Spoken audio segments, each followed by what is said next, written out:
Breaking news. In a dramatic shift that's left markets reeling, President Trump has announced a 90-day pause on reciprocal tariffs, marking a complete reversal from his previous hardline stance. This sudden change has experts questioning whether we're witnessing strategic leadership or panic-driven decision-making in the face of economic turbulence. Just days after declaring that tariff delays would signal panic, Trump has done exactly what he warned against. This 180-degree turn comes as the bond market shows concerning signals of potential economic downturn, leaving many to wonder if this is a calculated move or a desperate attempt to prevent economic collapse. The European Union, once a fierce opponent of Trump's trade policies, has surprisingly accepted his zero-for-zero tariff proposal. This unexpected capitulation has sent shockwaves through global markets and left analysts questioning the EU's strategy. However, China remains defiant, refusing to bow to Trump's aggressive 125% tariff hikes, creating a stark contrast in international responses.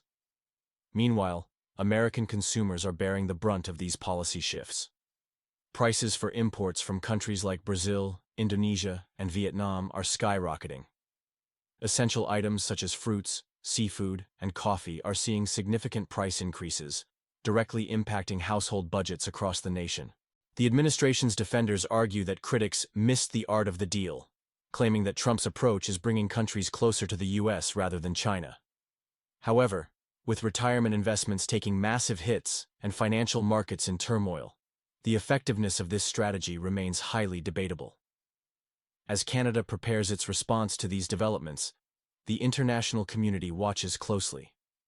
The inconsistency in U.S. trade policy has created unprecedented uncertainty in global markets, leaving both allies and adversaries struggling to adapt to what some are calling trade policy by tweet. In a dramatic shift that's reshaping global energy markets, Canada is breaking free from its traditional dependence on U.S. oil purchases, pivoting toward Asian markets in what analysts are calling a strategic energy revolution.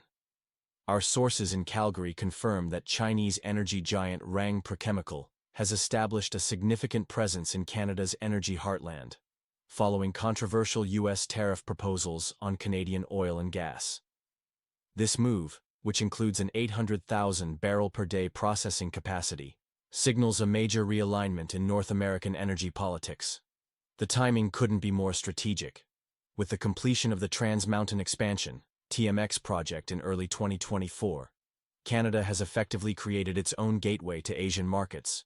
This 200-kilometer pipeline triples capacity to 890,000 barrels per day, bypassing U.S. territory entirely, a clear message to Washington about Canadian energy independence. We're witnessing a fundamental power shift, says energy analyst Marcus Thompson. Canada's $176 billion energy export industry, which previously sent 97% of its products to the U.S., is diversifying rapidly. The transformation extends beyond oil. The LNG Canada project in British Columbia, backed by international energy giants Shell, ProChina, and Mitsubishi, is set to begin exports by late 2025. This positions Canada as a major global competitor in natural gas markets. Meanwhile, in Hollywood, the political tensions between the entertainment industry and former President Trump continue to simmer. The conflict, which notably erupted during Meryl Streep's 2017 Golden Globe speech, highlighted the deep divisions between entertainment industry leaders and the Trump administration. Streep's criticism of Trump's apparent mocking of a disabled reporter became a flashpoint in the ongoing culture war. This combination of energy politics and cultural conflict illustrates the complex web of relationships that continue to shape North American political and economic dynamics. As Canada asserts its energy independence and Hollywood maintains its political voice, the landscape of power continues to evolve. In a dramatic display of Hollywood versus Washington tensions, the ongoing feud between former President Trump and actress Meryl Streep has reignited discussions about political civility in America. Our analysis focuses on how this celebrity clash reveals deeper patterns in Trump's response to criticism and its impact on public discourse. When Streep delivered her critique about leadership and bullying, Trump's response on Twitter calling her overrated backfired. Political analysts note that this reaction exemplifies what one GOP strategist calls the Trump paradox, where his aggressive responses typically strengthen his opponent's positions. More intriguing is the silent player in this drama, Melania Trump. Her position as First Lady brought unprecedented scrutiny, particularly following the "I really don't care, do you?" jacket incident during her visit to migrant facilities. This moment crystallized what many saw as a disconnect between public responsibility and personal messaging. The complexity deepens with Melania's Be Best anti-bullying campaign, which created what critics called a credibility crisis, given her husband's social media behavior. Sources close to the White House suggest this contradiction wasn't lost on staff members, who struggled to reconcile these opposing messages. Reports of the Trumps' living arrangements and Melania's delayed White House move sparked speculation. While officially attributed to their son's schooling, insiders suggested a more complex dynamic. Melania's recent revelations about being better prepared for another White House transition raise questions about lessons learned. Meanwhile, the economic backdrop remains stark. With markets having shed $5 trillion in 3 weeks and consumer prices climbing, the political implications of these Hollywood feuds take on new significance. As one Wall Street analyst notes, while Trump battles celebrities on Twitter, American portfolios are taking real hits. The story continues to evolve, highlighting the intersection of celebrity, politics, and personal relationships in American public life. This is James Anderson, reporting from Washington. In what's being called the Great American Economic Illusion, Bill Maher delivers a scathing analysis of Trump's economic legacy, revealing shocking parallels between his business failures and national policy decisions. Trump treated the U.S. economy like his failed ventures, Maher explains, listing the spectacular collapses of Trump Airlines, Trump Steaks, Trump University, and notably, 6 casino bankruptcies. Losing money running a casino is like failing a breathalyzer at an oxygen bar, he quips. The numbers tell a sobering story. Under Trump's watch, the national debt exploded by $7.8 trillion in just 4 years. His much-touted 2017 tax cuts, promised to benefit the middle class, instead channeled 83% of benefits to the top 1%. Corporate tax rates were slashed from 35% to 21%. But instead of raising wages, companies poured money into stock buybacks. The real shock comes in 2027, when middle-class Americans will actually pay more in taxes. Meanwhile, the market chaos continues, with $4 trillion vanishing from the U.S. stock market in a single devastating day. The Dow Jones plunged over 1,500 points, marking the S&P 500's worst performance this year. This economic turbulence mirrors similar instability seen in trade disputes with countries like the former Soviet Republic, where hasty policy decisions led to market upheaval. Now, with Canada joining the trade war front lines, America faces what experts call a perfect storm of economic challenges. Manufacturing sectors are particularly hard hit, with auto, construction, and aerospace industries preparing for significant layoffs. Consumer confidence is plummeting as 401k accounts drain and mortgage rates surge. The reality stands in stark contrast to Trump's repeated claims of the greatest economy ever. As Maher concludes, if your economy only benefits billionaires and hedge fund managers, maybe it's not the best after all. The impact continues to ripple through Wall Street, with major corporations reporting hundreds of billions in losses and preparing for what analysts warn could be a prolonged economic downturn. Breaking news. America's trade war with Canada has reached a critical point, as both nations exchange unprecedented economic blows. Ontario Premier Doug Ford threatens to cut vital power supplies to the United States, potentially triggering rolling blackouts across multiple states. This isn't just about dollars and cents anymore, our senior economic analyst reports. We're looking at a genuine crisis that could affect millions of American homes and businesses. The stakes are high. Ontario provides 10% of the power used in New York, Michigan, and the Northeast. But that's just the opening move in what's becoming a full-scale economic confrontation. Canada's retaliatory measures target America's agricultural heartland and tech sector, with new tariffs threatening billions in losses for U.S. farmers. The situation escalated when former President Trump suggested Canada should become America's 51st state, drawing criticism from global leaders and supporters. Washington faces its own internal crisis. A deadlocked federal budget threatens government shutdown, with essential services at risk. Multiple economic advisors have resigned, warning of disaster. This is worse than 2008, one former White House economist states. We are sleepwalking into an economic catastrophe. The crisis has caught the attention of Mark Carney, the newly elected Liberal Party leader in Canada. The former Bank of Canada and Bank of England governor faces his first major test against U.S. trade policies. Carney's background in global finance positions him uniquely, but observers question whether his expertise can prevent escalation. As markets reel and energy prices surge, small businesses face pressure from rising raw material costs. With China and the EU preparing countermeasures, analysts warn of record-high gas prices within weeks. This isn't just a trade dispute, it's evolved into a test of national sovereignty and economic resilience. The next few days could determine the future of North American trade relations and global market stability. Stay tuned for continuing coverage of this developing crisis. Here's an 1875-character news piece based on the provided content. In a dramatic escalation of trade tensions, the Trump administration's recent announcement of steep tariffs on Canadian imports has sparked what experts are calling a full-blown trade war between longtime allies.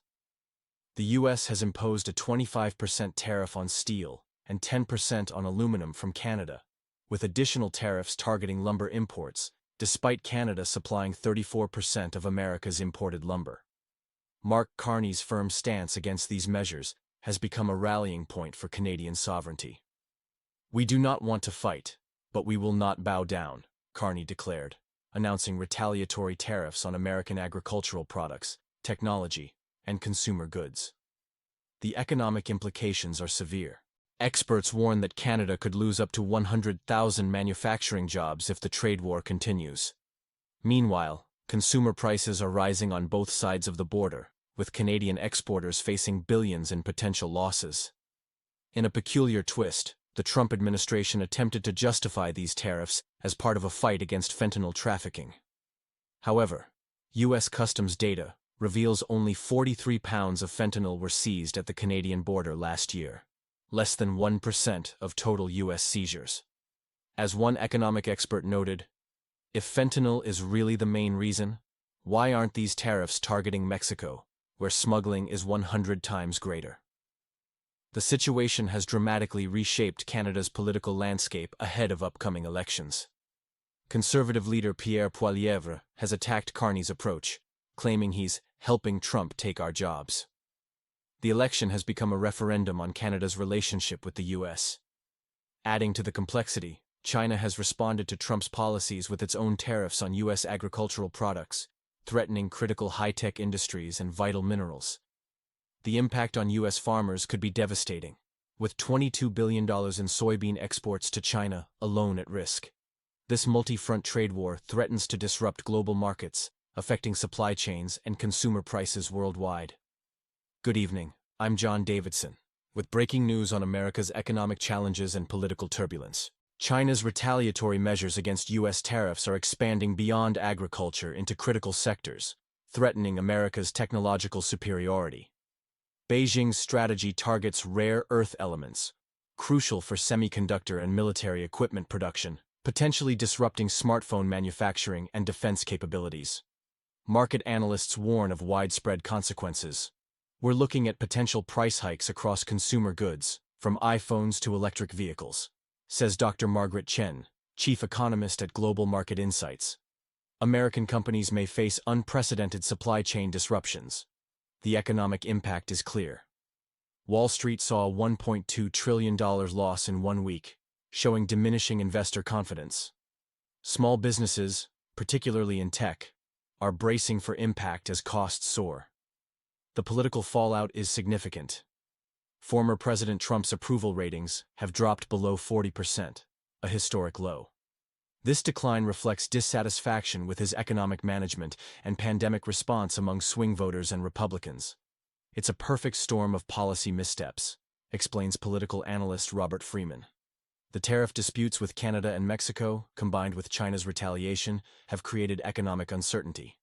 The administration must maintain American technological competitiveness while managing trade tensions. With China controlling rare earth supplies, U.S. manufacturers may struggle with advanced technology production. These pressures raise questions about long-term impacts on American global leadership in technology and defense. Analysts suggest this could mark a turning point in U.S.-China trade relations. Reporting from Washington, back to you in the studio. In a dramatic shift within Republican circles, party leaders are increasingly wrestling with their Trump allegiance as approval ratings decline. Recent polling data reveals a complex political landscape where both major party figures face challenges maintaining public support. President Biden has weathered criticism over economic management and recovery efforts. His approval numbers have declined while focusing on international diplomacy and domestic initiatives, drawing fire from across the political spectrum. Former President Trump's trajectory shows similar patterns. Despite claiming foreign policy victories, his pandemic response damaged his popularity during the 2020 election cycle. This parallel now haunts Republican strategists planning for upcoming elections. We're seeing a calculated repositioning among key Republican figures, explains political analyst James Morrison. They're performing a delicate balancing act, maintaining distance from Trump without alienating his core supporters. Rising stars like Ron DeSantis exemplify this approach, crafting independent identities while avoiding direct confrontation with Trump. This strategy aims to appeal to swing voters while maintaining party unity. Some party members have adopted a silent strategy, neither endorsing nor opposing Trump's positions. This calculated ambiguity allows them to gauge public sentiment without risking immediate backlash. Traditional Republicans view Trump's declining approval ratings as a liability, notes campaign consultant Sarah Matthews. They're concerned about damage to party credibility, especially among moderate voters. The situation represents a challenge for Republican leadership, maintaining party cohesion while adapting to voter preferences. With Trump's influence potentially waning, many see an opportunity to reshape the party's direction. Recent polls indicate this cautious approach may be justified, as voter trust in Trump's leadership continues to erode. The coming months will determine whether this strategic distancing proves effective or backfires among loyal supporters.